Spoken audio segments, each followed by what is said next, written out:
Thank you for joining me in making a swim bait today. Let's get a good sharp pencil and go to town. The possibilities are endless with a good sharp pencil. This is a Musgrave pencil. I'm kind of a pencil guy. Made in Shelbyville, Tennessee. Family owned and operated company. One of the last remaining pencil companies in Shelbyville, Tennessee. They used to have tons of them for some reason. I don't know why it was such a pencil town. But I want to go. They won't let you tour the factory, though. So, Musgrave Pencil, it's a shout out. Hook a brother up.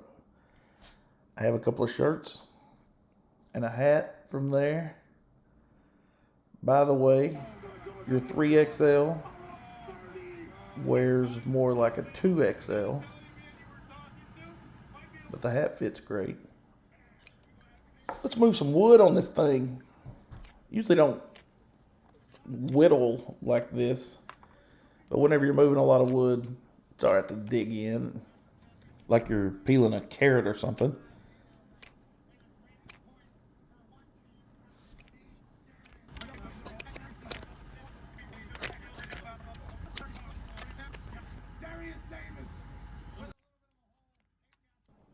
I covered up my workstation with this white piece of poster board to try to make it look better. Oh, you see I put my glove on. Notice where I always cut myself? I think it's time for a new glove. Hope my mom watches this. Sometimes she gets me little presents. But I put down this piece of poster board to try to help your sensibilities as you watch this. Didn't want you to just see my dirty table there. Also, you may catch a glimpse of some very white legs in this video. Or my yellow Crocs that I bought for Vacation Bible School one time when I made myself a costume. I was the sunshine. They're actually knockoff Crocs. They're Gators or something, but they work. Let's get this mouth going here on this thing. Made a little stop cut, and then you cut up to it. Swim baits are pretty awesome. They take a lot of weight when they're this big to get them to float upright, and you want just the kind of the back of them sticking up out of the water. I mean, different people like different depths, but that's kind of the way I like to have it, is with the tip of the back sticking up out of the water. Because I don't know if you've ever caught a brim and he swallowed the hook a little deep and you have to throw him back and he's wounded, but a lot of times that's the way they look. They're just kind of right there on top of the water, and they swim a little jerky, and bigger fish come up and eat them. I'm sorry. I know I wish that I didn't kill those fish like that, but it's as Elton John would say, it's the circle of life. That's Elton John quote number 1 in this video. Going around these gills, getting down deep in there. This is going to be a sunfish, a green sunfish. So they have little ear-looking things on their gills. There's probably a name for it.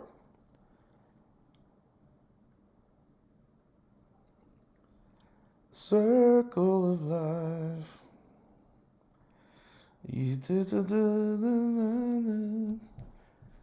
I did not see the live action Lion King. I didn't like the animated one, so I skipped on that. So let's sand this stuff for a few hours. I'm sorry there's no sound in the background. I know you like to hear the but I was watching the national championship game here.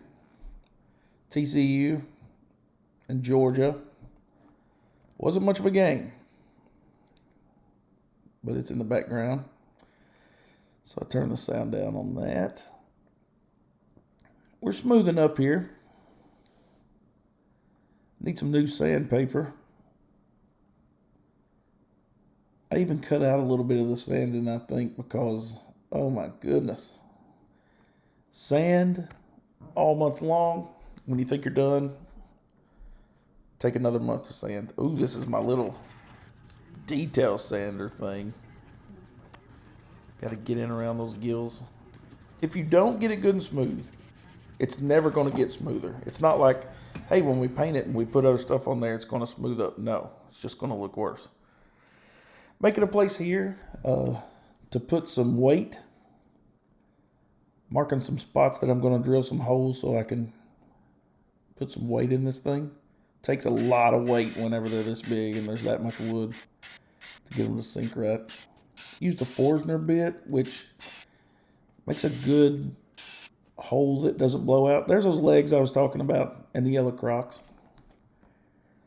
These are slingshot BBs I'm using as weight. It's kind of hard to find lead sometimes at Walmart. And I've started forgetting a lot of the math I learned in school, so I thought maybe I shouldn't use lead as much anymore. This is baking soda. Of course, whenever you have baking soda and you put super glue on it, it just turns to rock. So we fill in these holes with baking soda. I used to use this little spatula looking thing to put it in there, but I found that using this straw kind of helps me get it in the right place, and then I use the spatula to smooth it over, then put a little super glue on there.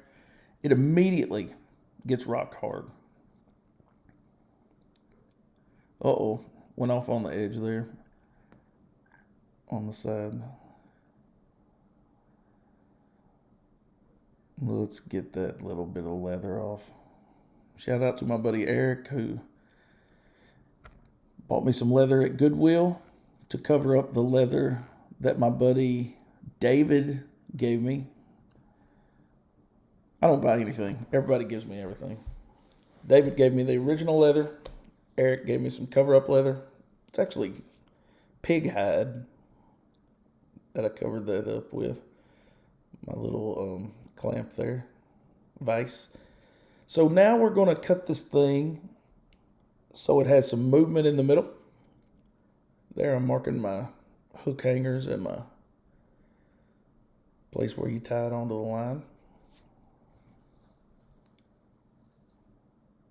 This is the annual taping of the finger where for spreading super glue.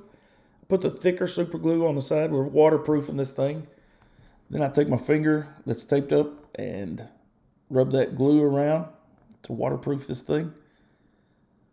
I cut most of the way through, and then I'm finishing it up with this little handsaw. I cut most of the way through on the bandsaw, the electric bandsaw. Now I'm finishing it up. Let's put this on there to finish up that waterproofing. Water is the enemy, friends, of a lure. You don't want it waterlogged. It'll make it heavy, leads to rot. Let's get a little wire for our hook ties and for hooking this thing together. I put it around my ice pick awl thing and twist it up and make these little eyes out of that wire. It's not a great angle to look at my calves. I apologize for that.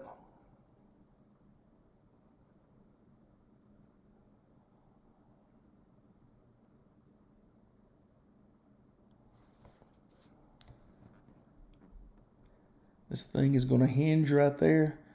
So I don't know if you can notice, but we twisted those two wires together to make a little hinge. Put these two in, and then we'll put it together at that, just like that.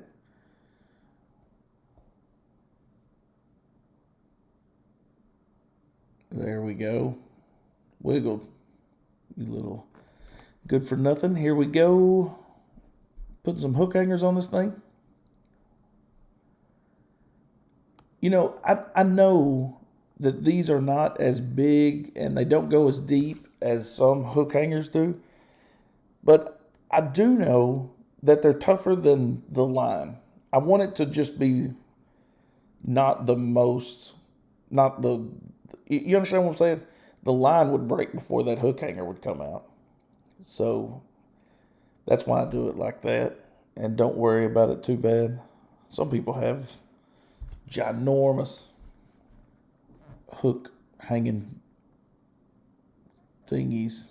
Wish I could think of the word for that. Let's get a little painting done. Put some white on there first. Then we'll cover it up with, this is a net that I got it. Everything's $1. Although everything is now $1.25.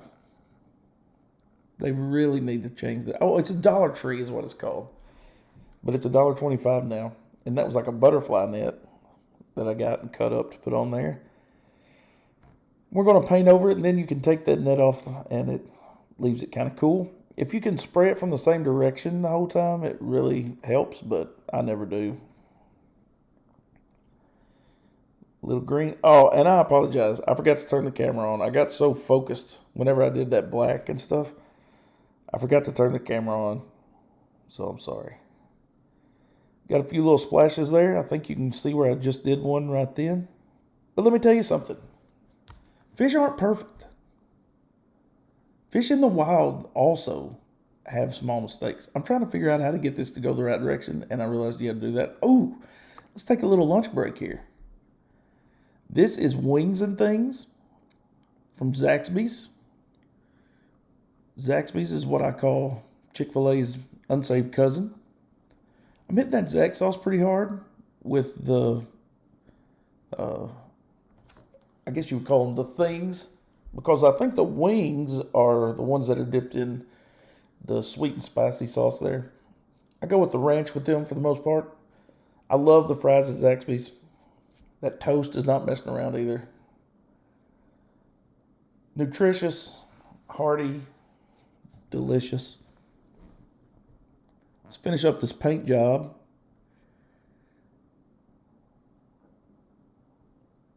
We got to put a little orange on the back of that little ear looking thing.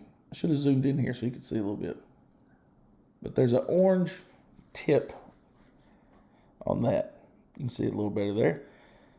Let's sign this baby. It's worthy of a signature.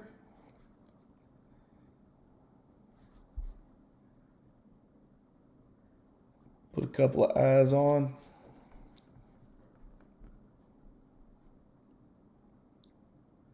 This is the way I do my epoxy. I have an epoxy spot here on my workbench, and over time I just keep on going in this one spot. So it's like 9 feet tall now. You can't really see it from this angle, but this stack of tape and epoxy is so deep on my little table. Get about the same amount and mix it up. You got to stir it like a champ. It starts warming up. It gets all weird. Make sure you don't miss any area. Right down the top of his spine, right there at the joint is a good place where sometimes you miss a little. You can barely see it, but after it dries, it shows up like crazy, and it's a big mistake. And when you go back and try to fix it, it's crazy difficult to get to look right. So make sure you get this right the first time.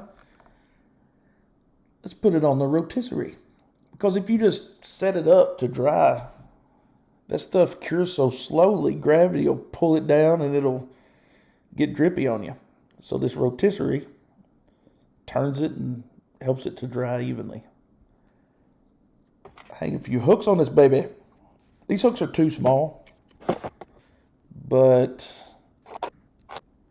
I live like 20 minutes from Walmart in 2 different directions. Aha! At the Mighty Cumberland. Give it a little toss. I'm horrible. I need a tripod. I'm sorry.